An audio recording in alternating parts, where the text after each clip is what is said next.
نحمده ونصلي على رسوله الكريم أما بعد فأعوذ بالله من الشيطان الرجيم بسم الله الرحمن الرحيم إن الذين حقت عليهم كلمة ربك لا يؤمنون ولو جاءتهم كل آية حتى يروا العذاب الأليم فلولا كانت قرية آمنت فنفعها إيمانها إلا قوم يونس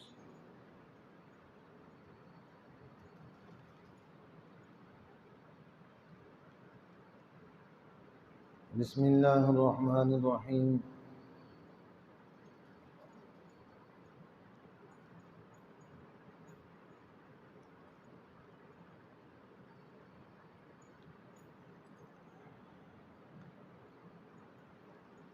لما آمنوا كشفنا عنهم عذاب الخزي في الحياة الدنيا ومتعناهم إلى حين صدق الله العظيم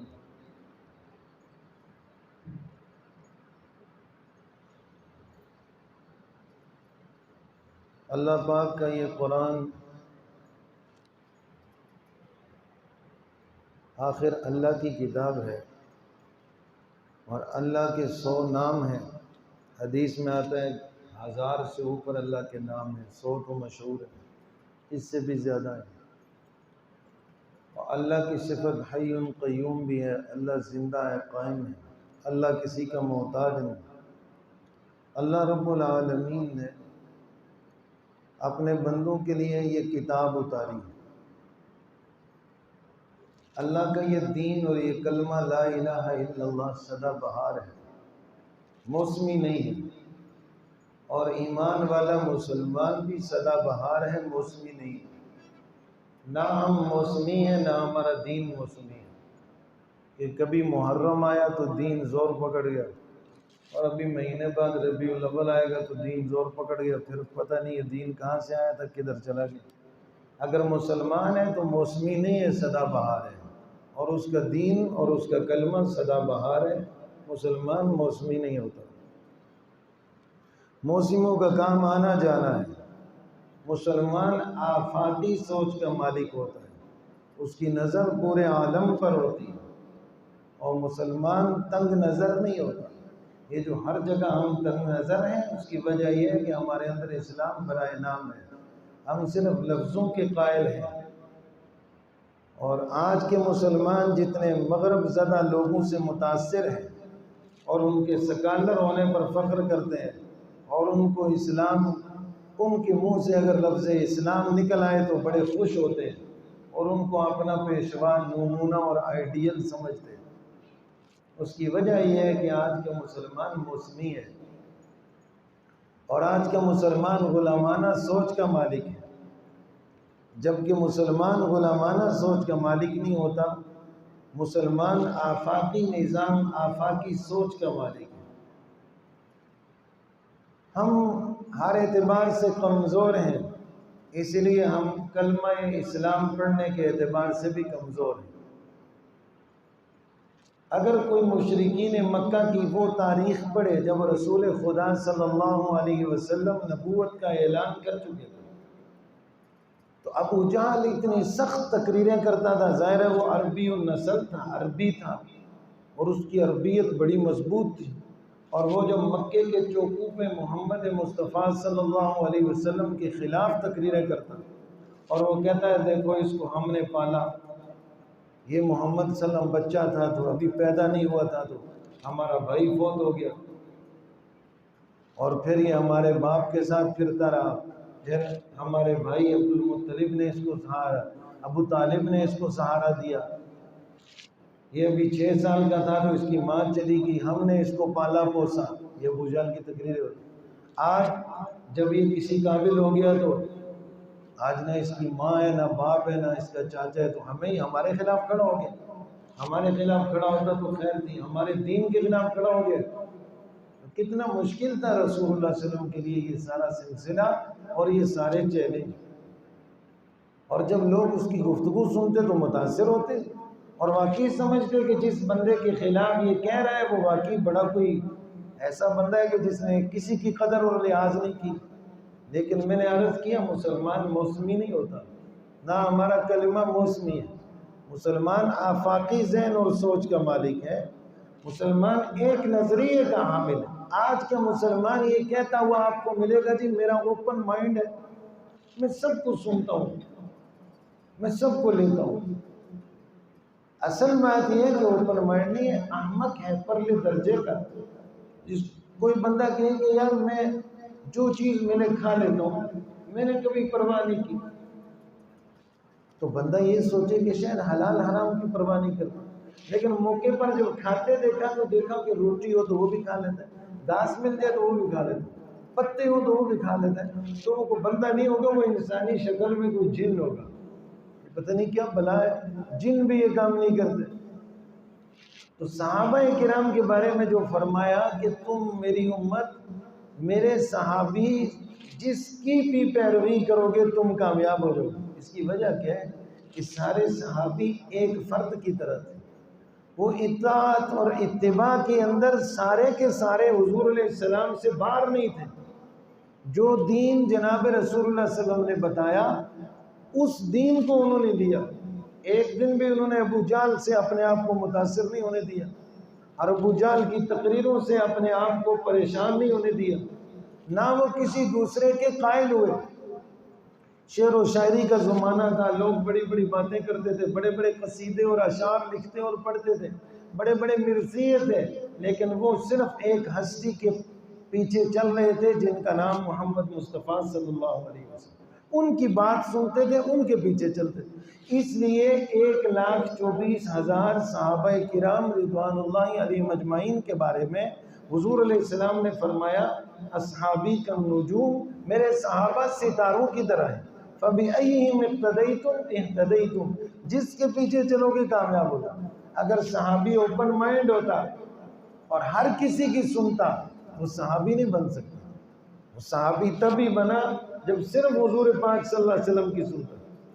تو یہ کب ہوتا ہے؟ جب بندے کو کامل استاد ملے، جب بندے کا رہنمائی کا سلسلہ درست ہو. اور جب وہ درست نہ ہو تو پھر یہ چیزیں نہیں ہوتی. پھر یہ کلمہ دنیا کی غرضوں اور محبتوں سے بندے کو پاک کرتا ہے اور اللہ کے در اور اللہ کے جناب کی عرفانیت بخشتا ہے. آج کا مسلمان کوڑا اور مرا ہوا اس لیے کہ وہ صرف ایک دنیا کا محافظ ہے، ایک دنیا کا پہرے دار ہے، اور اپنے مال و دولت کا پجاری ہے، اور اسی کے لیے جیتا ہے، اسی کے لیے مرتا ہے. اس لیے پوری دنیا کے اندر مسلمان پریشان ہو رہے ہیں، اور پوری دنیا کے اندر مسلمانوں کو حالات کا سامنا ہے، اور ہمارے اوپر ماضی کے حالات دہرائے جانے والے کہ مسلمانوں سے پہلے ہوتا تھا مسلمانوں سے کلمہ چھین لیا جاتا تھا جبر سے. آج کے مسلمان کے پاس کلمہ ہے ہی نہیں تو چھینے گا کون جبر سے؟ چھینے گا کون جبر سے؟ اگر گھر گھر کی افراد سازی ہو اور مردم شماری کا ایک ایسا طریقہ نکلے کہ ہر گھر میں جاؤ سرکاری کارندے آئیں اور پوچھیں اس گھر میں کتنے فرد ہیں؟ جی 7 فرد ہیں. اس گھر میں کتنے فرد ہیں؟ جی 11 فرد ہیں. ہر ایک بندے کا نام لکھا جائے گا، ہر بندہ کلمہ سنائے گا، اور کلمہ سننے کے عوض میں 400 روپیہ جمع کروانا ہوگا. ہمارے لوگ کلمہ سنانے سے منکر ہو جائیں. فلانے دادا جی بیمار ہیں وہ تو بول ہی نہیں سکتے، بے جی کو تو ہسپتال لے جائے گا، ان کو سب ویسے ہی ایسے لیٹ جائے تاکہ 400 بچ جائے. تو جو 400 بچائے گا وہ کلمے کو کیا بچائے؟ اس کلمے کے لیے صحابہ کرام نے مارے کھائی، دکھ اٹھائے، حالات سے پریشانیوں سے گزرے، تب یہ دین معاف.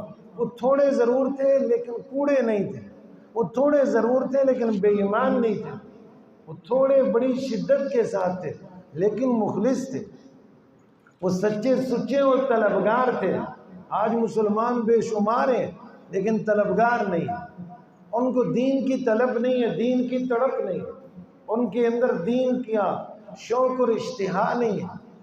وہ اس دین کو اپنی زندگیوں میں زندہ دیکھنا نہیں چاہتے، جس کی وجہ سے آج ہمارا سارا کیا دیا بالکل بیکار پڑا ہوا ہے اور مسلمانوں کو امن و سکون چھینا ہوا ہے. امن و سکون چھینا.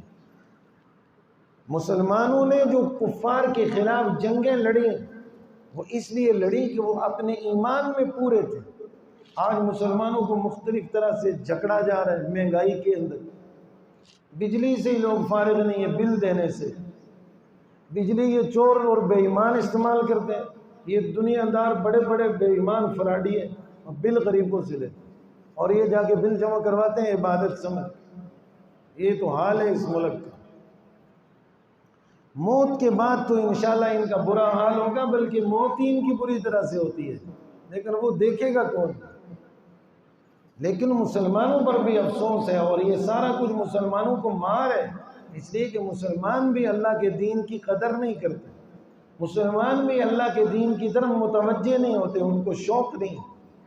تو ہماری زندگی بالکل بکھری ہوئی ہے، اور ہم ایسے ہو چکے ہیں جیسے صحرا کے اندر کوئی قافلہ پریشان ہو اور وہ لقمہ روٹی کا اور قطرہ پانی کا اس سے بھی محروم ہو چکا ہو۔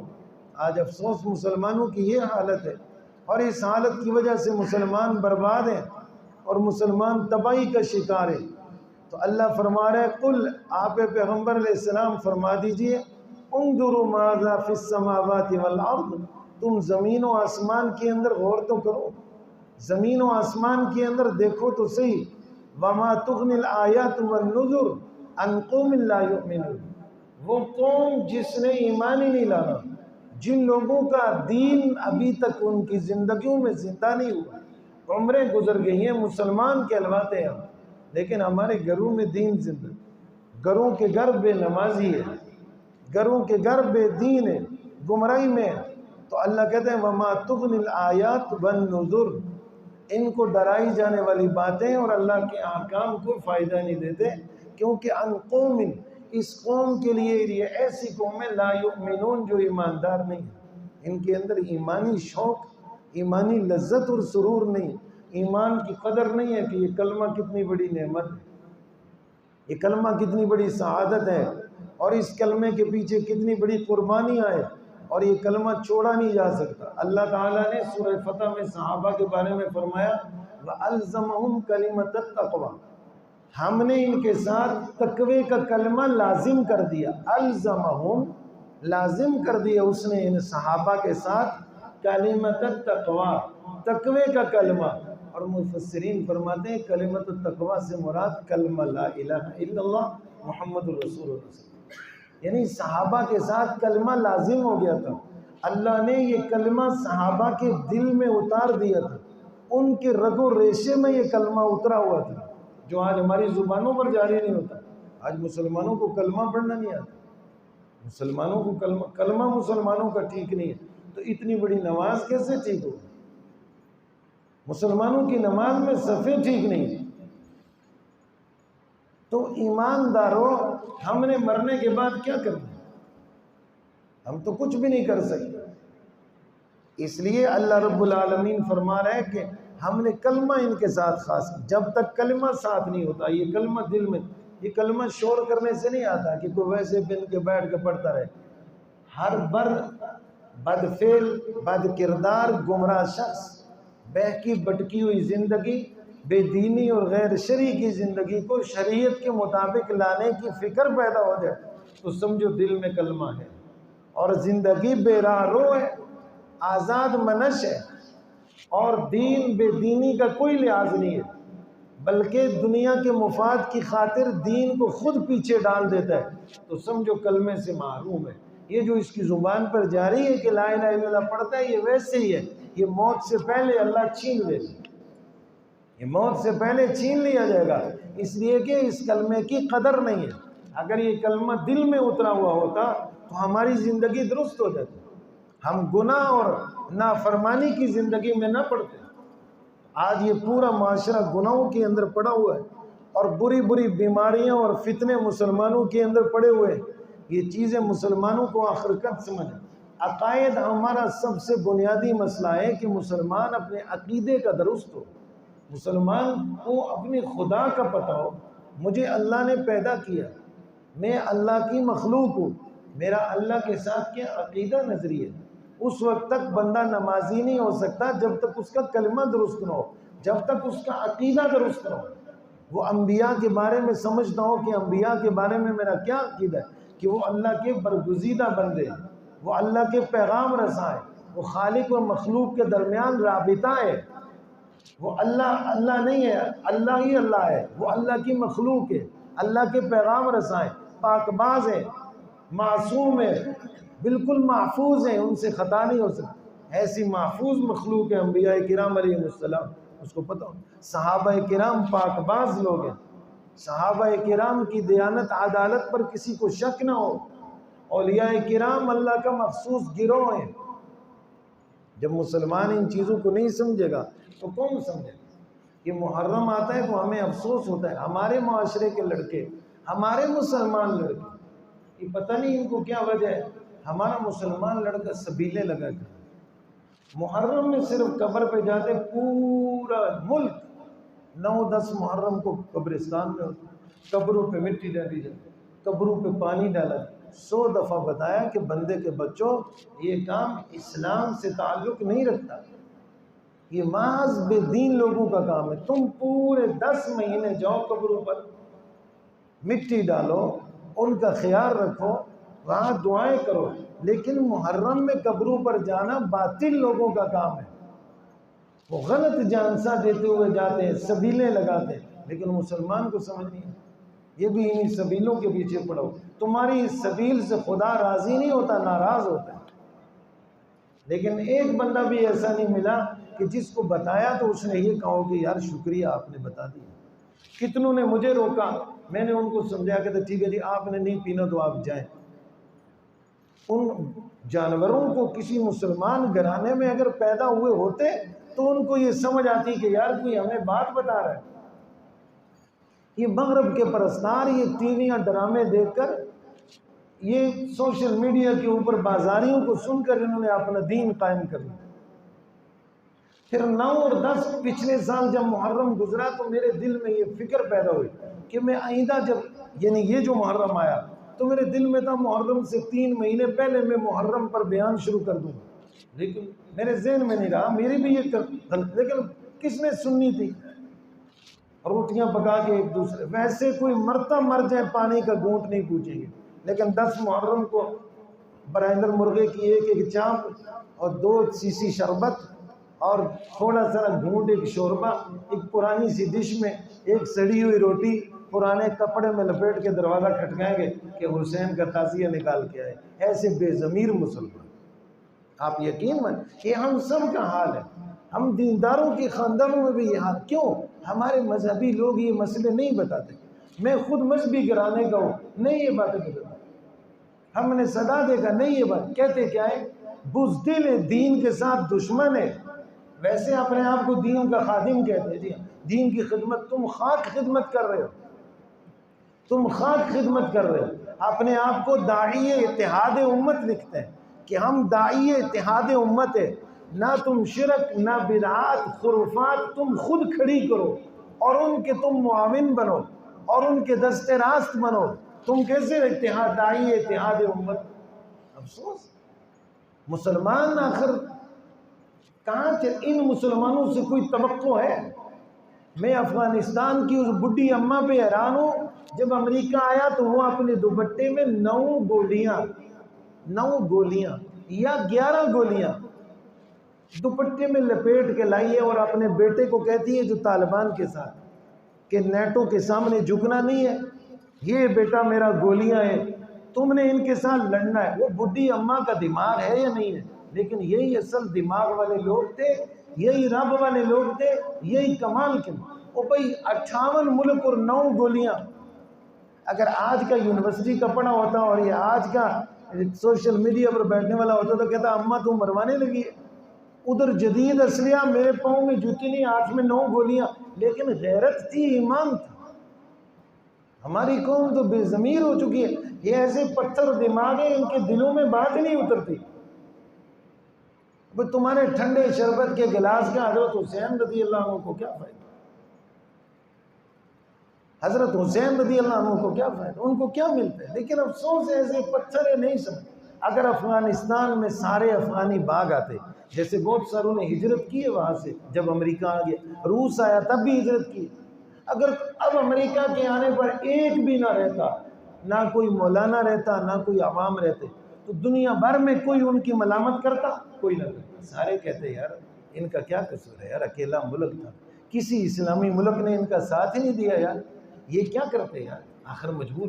ہم بھی ممبر پر بیٹھ کے تھے کہ یار بالکل طالبان اب بیچارے اکیلے، لیکن ان کے اندر ایمان تھا، غیرت تھی، جو آج ہمارے اندر نہیں ہے، اور اس دور میں اس کی ضرورت ہے۔ مجھے پتہ ہے میری باتیں چنچل پتھر کی طرح لگتی ہیں لوگوں کو، سب کو نہیں، بعض کو لگتی ہیں۔ بعض لوگ کہتے ہیں یار یہ کیا جذباتی ہے کیا، اور بھائی اگر وہ وہاں سے سب نکل آتے اور افغانستان کھلا صحرا دریا ویران پڑے ہوتے ایک جیسے، کوئی بندہ بشر نہیں، ہم سب کہتے کہ یار واقعی یار یہ اکیلے، لیکن یہ اکیلے ڈٹ گئے۔ انہوں نے کہا ہم نے کلمہ کس لیے پڑھا، ہم نے نبی کا علم نبوت کس لیے پڑھا، ہمارا یقین ہے کہ رب قیامت کی صبح تک اسی طرح مسلمانوں کی مدد کرنے پر قادر ہے جس طرح بدر و احد میں اپنے بندوں کی مدد کی اس نے۔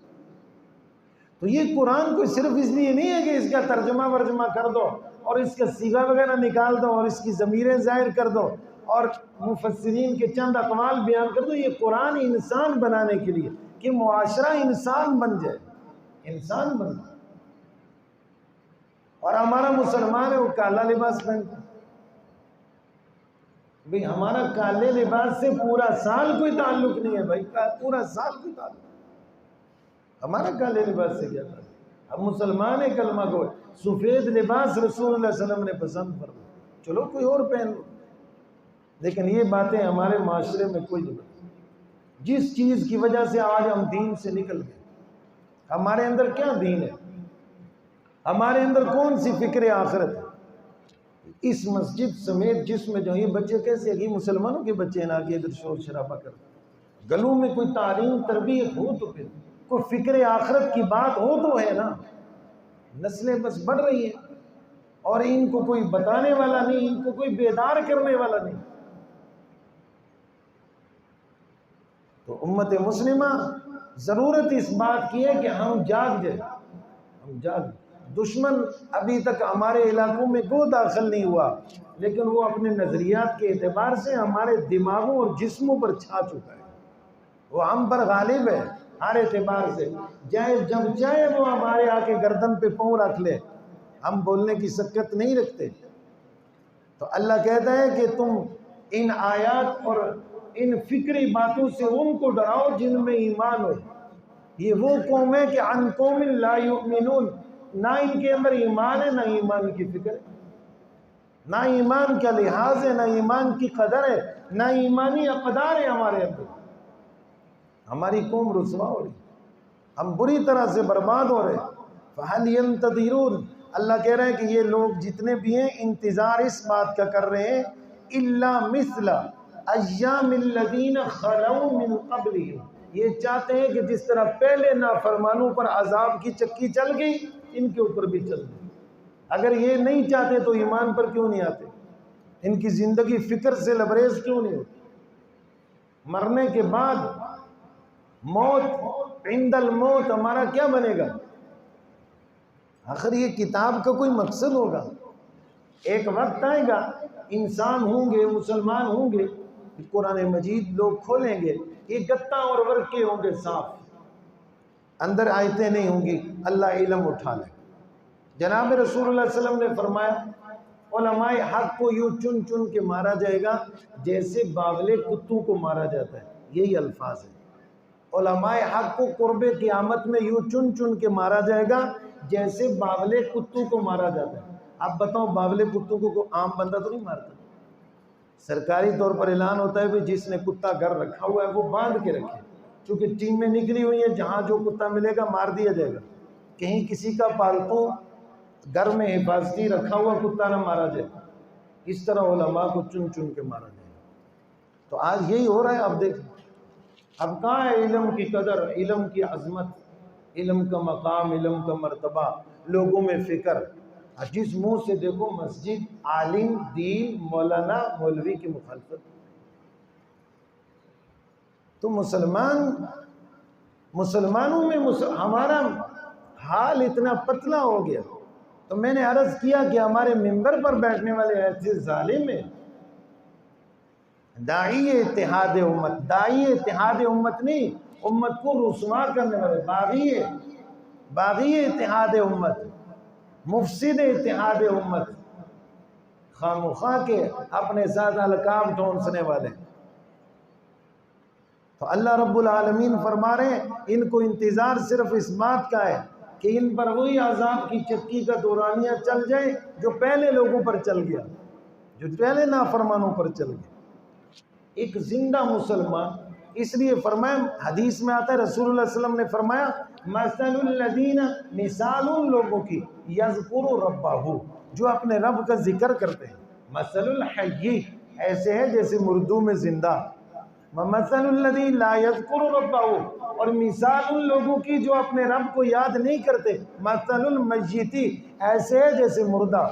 اب یاد کرنے کا مطلب صرف یہ نہیں ہے کہ ہاتھ میں اس کے تسبیح ہو اور وہ یوں لگا ہو کہ وہ یہ رب کو یاد کر رہے، نہ، رب کو یاد کرنے کا صرف یہ مطلب نہیں ہے۔ رب کو یاد کرنے کا مطلب یہ ہے کہ وہ حرام خور نہ ہو، حرام کار نہ ہو، کروڑوں روپے کا نفع آ رہا ہو، ٹانگ مار دے کہ یہ راستہ، جس راستے سے مجھے کروڑوں روپے کا نفع آ رہا ہے، یہ دین کے بتائے ہوئے راستے کے خلاف ہے، اور وہ اس کو چھوڑ دے، یہ مطلب ہے رب کے ذکر کا۔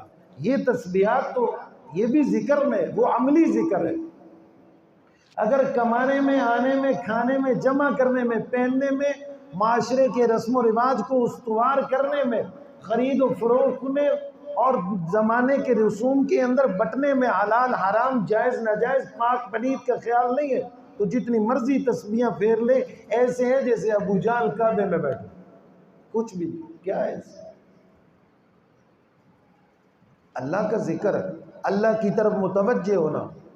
ایک دنیا پر مسلمان مر رہا ہے، بس ایک دنیا کا طلبگار ہے، چاہے وہ کوئی بھی ہے، ایک دنیا کا طلبگار، صرف دنیا چاہیے، پیسہ چاہیے، بس اور کچھ نہیں، پیسہ چاہیے۔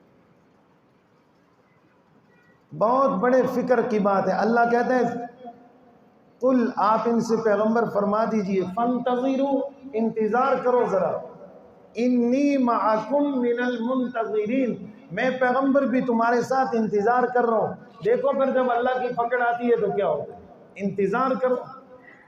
تو میں نے عرض کیا کہ یہ قرآن کو ختم شتم، یہ درود، یہ پھڑوکے، یہ صرف اس کے لیے نہیں آیا، اصل قرآن تو نفاذ کے لیے آیا، قرآن ہمارے اندر ہو۔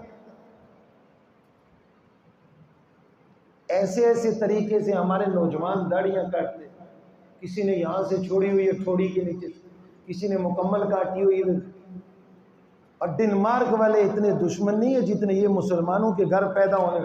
کس نبی کی داڑھی کے ساتھ مزاح نہ رکھو، نہیں رکھنے چھوڑ دو، یہ یہود و نصارہ نے ٹھٹھا کروایا۔ ویسے داڑھی نہیں رکھیں گے، لیکن آج کل وہ یہودیوں کی داڑھی کا ایک خاص سٹائل ہے جس سے پتہ لگتا ہے کہ وہ جنگلی دمبا کہیں سے نکل گیا، بلا، اس سٹائل سے رکھیں، عجیب عجیب سٹائل، جو طریقہ شریعت نے بتایا اس طریقے سے نہیں رکھیں۔ اور بالوں کی کٹنگ اور پیالہ کٹنگ اور ایسے ایسے انسان، یہی تو ہے شکل کا مسخ ہونا، شکلیں مسخ ہو چکی ہیں، یہی تو مسخ ہے، اور کیا مسخ ہوگا؟ ایسے کام مسلمانوں مت کرو۔ اور پھر کیا کہتے ہیں، او جی وہ میں ادھر گیا تھا کٹوانے، اور حجام نے ایسے کر دیا، اس نے ایسے نہیں کیا۔ تمہارے 2 روپے کو نکال لے تو 10 سال جنگ لڑتے ہو، بال اس نے کاٹ دیے نا، اپنی بے ایمانی اور مرضی شامل تھی۔ اس لیے مسلمانوں، ہمیں مسلمان بننا ہو، مسلمان بنے بغیر چارہ نہیں ہے، یاد رکھو، یہ آزاد منشی ہے، اس سے نکلنا ہوگا، یہ ہماری غلامی کی زندگی۔ اور لباس سنت کے خلاف، بالوں کی کٹنگ سنت کے خلاف، خرچنا کمانا سنت کے خلاف۔ اور ربیع الاول کے جلوس جلسے میں بیٹھا ہوا ہے اور نعرہ کیا لگا رہا ہے، غلامی رسول میں موت بھی قبول ہے۔ تیرے اوپر غلامی ہے کہاں؟ بال انگریز کا طریقہ، داڑھی کٹ انگریز کا طریقہ، لباس انگریز کا طریقہ، اور غلامی رسول۔ کس نے تجھے بتایا کہ تو غلام رسول ہے؟ کون سا بے وقوف تھا جو تجھے یہ بتا گیا کہ تو واقعی عاشق رسول ہے اور تیرے جیسے عاشق رسول ہوتے ہیں؟ تقریریں بھی 2 طرح کی ہوتی ہیں، ایک تقریر ہوتی ہے چندہ لینے کے لیے، یہ بھی آج اہل حق کے اندر بیماری آ گئی، ہمارے اندر ایسے لوگ پیدا ہو گئے۔ خطیبوں سے بھی اللہ بچائے، یہ دین کا بیڑا غرق کرنے والے بھی خطیب ہے، یاد رکھنا۔ ہمارے استاد ایک شعر پڑھا کرتے تھے، کہتے تھے ہے خرابی یہ دین فقط تین سے، ہے خرابی یہ دین فقط تین سے، شاہ ظالم، پیر جاہل، مولوی بے دین سے۔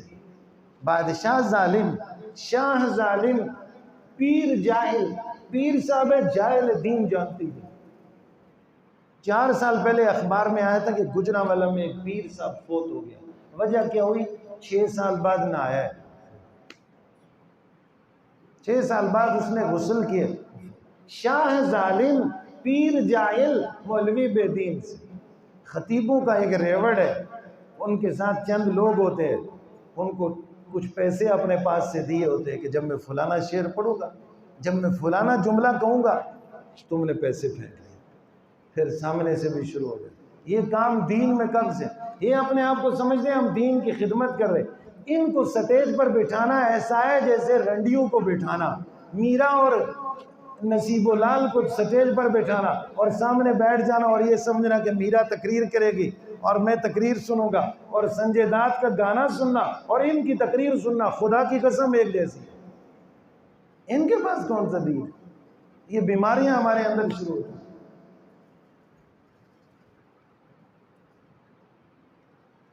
ثم ننجی رسولنا، اللہ کہتا ہے پھر ہم نجات دے دیں گے، جب عذاب آئے گا اپنے رسولوں کو نجات دیں گے۔ والذین آمنوا، اور جو لوگ ان کے ساتھ ایمان لا چکے ہیں، کذالک، ان کو بھی ہم اسی طرح عذاب سے بچا لیں گے۔ عذاب دنیا میں آیا تو جو نبی موجود ہوگا اور جو ان کے ساتھ صحابہ عذاب سے بچ جائیں گے، اور اگر عذاب آخرت میں آیا تو ہمارے اپنے لوگ جنت میں ہوں گے اور عذاب والے لوگ جہنم کے اندر عذاب برداشت کرتے ہیں۔ ہماری زندگی میں دور دور تک دراڑیں ہیں، ہمارا ایمان دین لٹ چکا ہے، یاد رکھو، برا حال ہے، برا حال ہے یاد رکھو۔ ابھی دیکھو یہ باجوڑ کے اندر کتنا بڑا ظلم ہوا، اور ان کو ایک ہی بات آتی ہے جی، یہ بیچارے ساری زندگی مسجدوں، انگریز جب ہندوستان سے گیا تو ان کو لکھ کر دے گیا کہ مولوی پر نظر رکھنا، غور سے سنو، عالم پر نظر رکھنا، تم اپنے مولوی پر نظر رکھنا۔ جب انگریز ہندوستان سے گیا پہلے صفحے پر لکھ کر دے کے گیا مولوی پر نظر رکھنا۔ انہوں نے یہ غور نہیں کیا کہ اس کو مارنے والا مولوی تھا، ہندوستان میں 100 سال انگریز رہ کے جم نہ سکا، کس نے اس کو توڑا؟ علماء نے۔ 10 سال روس افغانستان میں گھٹنے رگڑتا رہا، ایڑیاں رگڑتا رہا، اس کا دانا پانی وہاں سے اکھڑ گیا، پیچھے کون ہے؟ یہی مولوی۔ 20 سال نیٹو نے پورا زور مارا، آخر اس کی بھی نہیں چلی، کس نے اس کو اکھاڑ کے پھینکا؟ یہی مولوی۔ تو مولوی تمہارا دشمن تو نہیں ہے، تو تمہارا خیر خواہ ہے۔ تو یہ عجیب بات ہے، ہم ساری زندگی اپنوں کی انکوائری کرتے رہے، تم کہاں سے آئے ہو، تم نے تقریر کیا کی ہے، اچھا آج کا جمعہ کیا ہے، یہ ہوگا وہ ہوگا، تمہارے ساتھ کون بیٹھا، کس سے ملاقات ہوئی، کھوتے کی سری سے ملاقات ہوئی۔ یہ دیکھو کہ ملک کو مار کون رہا ہے، بٹا کون رہا ہے، لوگ کیوں مر رہے ہیں، کیا وجہ ہے، قوم کیوں تباہ ہو رہی ہے، ہمارا معاشرے کا جنازہ کیوں نکل رہا ہے۔ ہم قرآن سے فحاشی کو جب خود پھیلاؤ، یہ جو بل آتا ہے اس میں مسجدوں سے بھی، ریڈیو کی بھی کٹیں گے، کوئی ریڈیو سنتا ہے اس کا بھی ہم سے جناب عالی وہ ٹیکس وصول کیا، کون ریڈیو سنتا ہے، لیکن سینمے فری ہے۔ مریم نواز رحمہ اللہ بہت بڑی بزرگ ہے اس دور کی، وہ کہتی ہے کہ ہم نے سینمے اس لیے کھولے ہیں تاکہ نوجوانوں کو فری تفریح ملے۔ واہ سبحان، اور تیری پیدائش بھی اسی لیے ہے کہ تو فری تفریح کر۔ کیسے بے ضمیر لوگ، نوجوانوں کی تجھے بڑی فکر ہے کہ ہم نے سینما اس لیے کھولے نوجوانوں کو فری تفریح ملے۔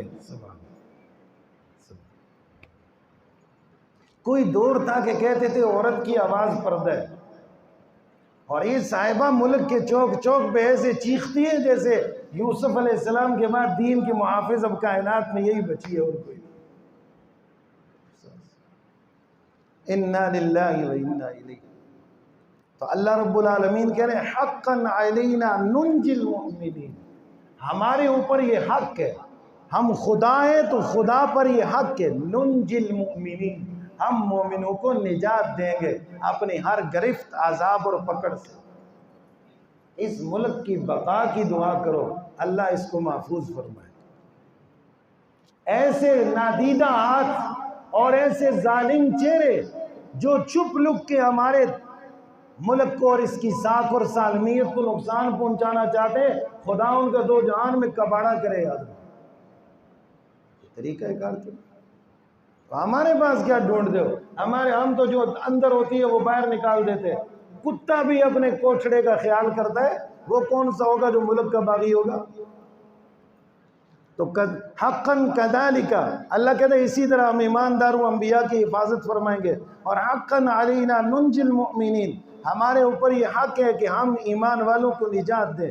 قل، اے پیغمبر فرما دیجئے، یا ایہا الناس، اے لوگو، ان کنتم، اگر تم سارے کے سارے، فی شکن، کسی بھی شک میں ہو، فی دینی، میرے دین کے متعلق، فلا اعبدو، تو میں عبادت نہیں کرتا، الذین، ان کی، تعبدون من دون اللہ، جن کی تم اللہ کے علاوہ عبادت کرتے ہو۔ یہ آیت سمجھو، پیغمبر کہہ رہے ہیں اگر تمہیں کوئی شک ہے، فی شکن من دینی، میرے دین کے بارے میں لوگوں اگر تمہیں کوئی شک ہے، فلا اعبدو، ختم المرسلین صلی کہہ رہے ہیں، محمد صلی اللہ علیہ وسلم فرما رہے ہیں، فلا اعبدو، میں عبادت نہیں کرتا، الذی، ان غیروں کی، تعبدون من دون اللہ، جن کی تم اللہ کے علاوہ کیا کرتے ہو؟ عبادت۔ یہ لات منات عزا اس دور کے تھے، آج درباروں پہ سجدے اور درباروں پہ سر ٹیکنا، یہ شرک اہل سنت نہیں ہے فقیروں، سمجھو اس بات کو۔ اگر قبر پر سجدہ کرنا، ان سے مشکل کشائی کا سوال کرنے سے بندہ اہل سنت ہوتا ہے، تو ابو جہل کو حضور نے اہل سنت کیوں نہیں کہا؟ کہتے یہ تو بڑا سنی ہے بھائی، یہ تو مجھ سے پہلے صحیح کام کر رہا ہے۔ اس کی کھوپڑی اس لیے توڑی کہ اللہ کے در پہ یہ سر جھکا رہا ہے جس نے اس سر کو پیدا کیا ہے، اللہ کے علاوہ کسی در پہ یہ سر نہیں جھکے گا۔ یہ توحید ہے یاد، قبروں پہ سر ٹیکنا، بزرگوں کے آستانوں پہ سجدے کرنا، یہ شرک ہے، شرک شرک۔ ہاں، بزرگوں کے دروں پہ جاؤ، ان کے لیے فاتحہ پڑھو، ان کے وسیلے سے دعائیں کرو، یہ تو کوئی منع نہیں ہے۔ افسوس عمر گزر گئی، اتنا مسئلہ پتہ نہیں چلا۔ شرک کر رہا ہے اور اپنے آپ کو اہل سنت سمجھتا ہے، اپنے آپ کو اہل سنت سمجھتا ہے۔ تو سنو قرآن کیا کہہ رہے ہیں، قل، اے پیغمبر آپ کہہ دیئے، یا ایھا الناس، اے لوگو، پھر سنو، ان کنتم، اگر تم سارے کے سارے، فی شکن، یہ شکن نکرہ ہے، کچھ شک بھی ہو، ذرا جتنا شک بھی ہو، فی دینی، مجھ محمد صلی اللہ علیہ وسلم کے دین میں، فلا اعبدو، میں عبادت نہیں کرتا، الذین، ان غیروں کی، تعبدون، جن کی تم عبادت کرتے ہو، من دون اللہ، اللہ کے علاوہ۔ تو پیغمبر کس کی عبادت کرتے ہو؟ سنو، ولیکن، لیکن یہ کہ، اعبدو، میں محمد عبادت کرتا ہوں، اللہ، کس کی؟ اللہ کی۔ وہ اللہ کون ہے؟ الذی یتوفاکم، جو تمہیں موت دیتا ہے، الذی یتوفاکم، جو تمہارے اوپر موت لاتا ہے جب زندگی پوری ہو جاتی ہے۔ اعبد اللہ، میں اس اللہ کی محمد عبادت کرتا ہوں صلی اللہ علیہ وسلم۔ اپنے جب تک عقیدہ درست نہیں ہوتا نماز کیسے پڑھے؟ اتوار والے دن صبح 6:30 7 کے لگ بھگ شادی شہید پہ 200 گاڑیاں کھڑی ہوتی ہیں، چانگا مانگا، گجرانہ، لاہور، سیالکوٹ۔ لیکن صبح اس سے پوچھو فجر پڑھی ہے؟ نہیں۔ کیوں؟ فجر کس لیے پڑھے؟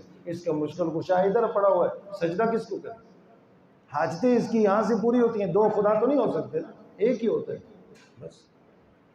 تو یہی تو مشرکین کا کام تھا، کھل کے سمجھ لو اس مسئلے کو، یہی تو مشرکین کا کام تھا، ایک در پہ جھکنا ہے، اور وہ در کون سا ہے؟ اللہ کا۔ اللہ کو سمجھو، یہی تو توحید ہے، یہی تو وحدت ہے۔ ہاں، ایک مسلمان کفار سے کیوں ٹکرا جاتا ہے؟ وہ آزاد اور تنگ فضاؤں میں کافروں سے کیوں لڑ جاتا ہے؟ وہ صرف ایک اللہ کا پرستار ہوتا ہے۔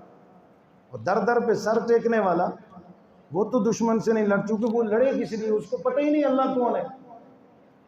ایک کتا ہوتا ہے نا گھر میں رکھا ہو، وہ گھر میں کسی کو نہیں آنے دیتا، کیوں؟ کہ وہ سمجھتا ہے میں اس گھر کا رکھوالا ہوں، میں یہاں سے روٹی کھاتا ہوں۔ تو ایک مسلمان اتنا گر گیا، اللہ کو پہچانو، جب تک اللہ کی پہچان نہیں ہوگی نماز کس کی پڑھو؟ کس کو اللہ کہہ رہے ہو؟ کس کو پکار رہے ہو؟ تو افسوس، پیغمبر محمد عربی صلی اللہ علیہ وسلم فرما رہے ہیں کہ میں اس اللہ کی عبادت کرتا ہوں الذی یتوفاکم، جو تمہارے اوپر موت لاتا ہے، وامرت، اور مجھے حکم دیا گیا، امر کیا گیا، ان اکون من المؤمنین، یہ کہ میں محمد صلی اللہ علیہ وسلم ایمانداروں میں سے ہو جاؤں، مومنین میں سے ہو جاؤں، کامل درجے کا رب کا پرستار بن جاؤں۔ افسوس آج مسلمانوں میں مسلمانی نظر نہیں آتی۔ آگے سنو، وَأَنْ أَقِمْ وَجْهَكَ لِلدِّينِ حَنِيفًا، اور یہ حکم بھی مجھ محمد صلی اللہ علیہ وسلم کو دیا گیا ہے کہ اقم وجهك، سیدھا کر لوں، قائم کر لوں اپنے چہرے کو، للدین حنیفہ، ایک دین حنیف کو لے کر میں چلوں، کسی اور دین کا قائل نہ ہوں۔ اور آج لوگ کیا کہتے ہیں؟ ہمارا اوپن مائنڈ ہے، ہم ہر کسی کو سنتے ہیں۔ نہ، گائے کسی کے کھیت میں پڑے لوگ ٹانگ توڑ دیتے ہیں، کہ اوپن مائنڈ گائے کا بھی نہیں چلتا۔ سانڈ کسی کے فصل میں جا پڑے لوگ ڈنڈا مارتے، لوگوں نے جگہ بنائی ہوئی ہیں، کسی کی بکریاں آ جائے پکڑ کے باندھ دیتے۔ اپنی چیز اپنی حد میں رکھو۔ تو عجیب مسلمان ہے، کہتا ہے میرا اوپن مائنڈ ہے، میں ہر کسی کو سنتا ہوں، تجھے بھی کوئی باندھ دیتا اگر تیرے سر پہ کوئی ہوتا ہے۔ تو اقم وجہک للدین حنیفہ، مجھ محمد صلی اللہ علیہ وسلم کو حکم دیا گیا ہے میں ایک دین جو سیدھے رخ پہ چلنے والا ہے اس کو لے کے چلو۔ اور آگے سنو، وَلَا تَكُونَنَّ مِنَ الْمُشْرِكِينَ، اور یہ بات بھی حکموں میں سے ہے کہ میں مشرکین میں سے نہ ہو جاؤں۔ مشرکین کون ہوتے؟ جو در در پہ سر ٹیکتے، در در پہ سر ٹیکتے۔ مجھے حکم دیا گیا ہے میں ایسا نہ بن جاؤں۔ ایک اللہ کو سمجھو، اللہ رب العالمین کا تعارف حاصل کرو۔ مسلمانوں، یہ جمعہ ایسا عظمت کا دن ہے، ایسی عظمت کی گھڑی ہے۔ جمعرات جب ہو، عربی کا ایک شاعر کہتا ہے شمس الخمیس اذا تغیب زد فی الصلاة علی الحبیب، کہ جب جمعرات کا سورج غروب ہو جائے، زد فی الصلاة علی الحبیب، تو حضرت محمد صلی اللہ علیہ وسلم پر درود پاک کی کثرت کر دو، یعنی ہفتہ وار جتنا پڑھتے ہو جمعے والے دن زیادہ پڑھو، آج تمہارے اعمال پیش ہونے۔ شمس الخمیس اذا تغیب زد فی الصلاة علی الحبیب۔ لیکن دیکھ لو، جمعے کی جب مغرب ہو جائے، سورت واقعہ تو پڑھنی ہوتی ہے، پڑھو، سورت آل عمران پڑھو، سورت کہف پڑھو، شام کو بھی پڑھو، صبح جمعے کو فجر کے بعد پھر پڑھو، سورت حدید پڑھو، سورت الرحمن پڑھو، سورت واقعہ پڑھو، سورت دخان پڑھو۔ کون پڑھے گا؟ اگر یہ چیزیں قسمیں زندہ کر کے دیکھو تمہیں مزہ آ جائے، کیا مٹی بھی کنگن بننے لگ جائے۔ ادھر نہیں مسلمان مڑ، جب جمعے کی فجر ہو جائے، فجر پڑھ لی، فجر کے بعد بیٹھ جاؤ، یاسین پڑھو، کہف پڑھو، پھر یاسین پڑھو، پھر الصافات پڑھو، اور اس کے بعد جناب علی دخان پڑھو۔ یہ چیزیں پڑھو، پڑھنے کی، درود پاک پڑھو، پھر آپ دیکھ لو پورا ہفتہ ایسے پتہ چلے گا کہ میرا انتظام ہوا پڑا ہے، بس مجھے اس کے لیے اٹھ کے جانا ہے۔ جب سفر کرو، کہیں بھی نکلو، تو حضور علیہ السلام نے فرمایا سفر کے لیے کوشش کرو ایسے وقت میں نکلو جب نماز پڑھی جا سکتی ہے، زوال کا ٹائم نہ ہو، صبح فجر کے بعد مکروہ وقت نہ ہو، تو 4 نفل پڑھ کے نکلو۔ تم یہ ذرا کر کے تو دیکھو، جب بھی کوئی سفر کرو 2 کر کے 4 نفل پڑھو کہ یا اللہ میں سفر پہ جا رہا ہوں، میرے سفر کو آسان کرنا۔ اندازہ کر کے دیکھ لو، آپ حیران ہو جاؤ گے، ایسے پتہ چلے گا کہ میری ضرورتیں میرے سامنے تیار ہوئی پڑی ہیں۔ آپ دیکھ لیں، یہ دین کون زندہ کرے گا؟ یہ اسلام کون زندہ کرے گا؟ یہ ہم نے اس کو خود مٹا کے رکھ دیا یاد ہے۔ تو جب بھی سفر کرو 4 نفل پڑھ کے لیں۔ ہاں کوئی ایمرجنسی اچانک افتاد پڑ گئی اور بات ہے، لیکن یہ کام کر کے نکلو مسلمان۔ یہ کرنے کے آج ہماری مسجدیں اجڑی ہوئی ہیں، اگر لوگ بیٹھے بھی ہوئے ہیں تب بھی کوئی پتہ نہیں، ابھی نکل جائیں گے اگلے جمعے تک جانے کہاں ہوں گے۔ نہ ہفتہ بھر نمازوں کا پتہ، نہ قرآن کا پتہ، نہ دین کے تقاضے، نہ نمازوں کی فکر، نہ سچائی دیانت داری پاسداری، نہ ایمان حیاداری، کچھ بھی نہیں ہے، سب کچھ بیڑا غرق۔ اب پھر کسی کے سامنے بندہ کیا بیان بھی تب ہوتا ہے جب مجمع میں کوئی طلبگار ہو۔ بعض اوقات پورے مجمع میں کوئی ایسا ہوتا ہے کہ دل کرتا ہے کہ بس بولتا جاؤ، اور بعض اوقات ایسے پتھروں میں بندہ بیٹھ جاتا ہے کہ سمجھ نہیں آتی کہ میں نے کیا کہہ دیا۔ طلب ہی نہیں ہے ہمارے اندر، طلب ہی نہیں، ہم دین کے طلبگار۔ اس لیے ایک اور بات کہوں گا، ننگے سر مسجدوں میں نہ آیا کرو، اور اس کو اگر تم سمجھو جی بےزتی ہوئی، انسلٹ ہوئی، اس میں بھی سر ڈھک کے مسجد. تمہاری عدالت میں تو ننگا سر چلا جائے تو وہاں مقدمہ چل جاتا ہے. جس عدالت میں تمہیں کبھی انصاف نام کی شے نظر آئی؟ یہ مسجد خانہ خدا ہے. سر پہ کپڑا، ٹوپی، نماز کو آداب کے ساتھ ادا کرو. یہ کچی پکی نمازوں سے محفوظ رہو.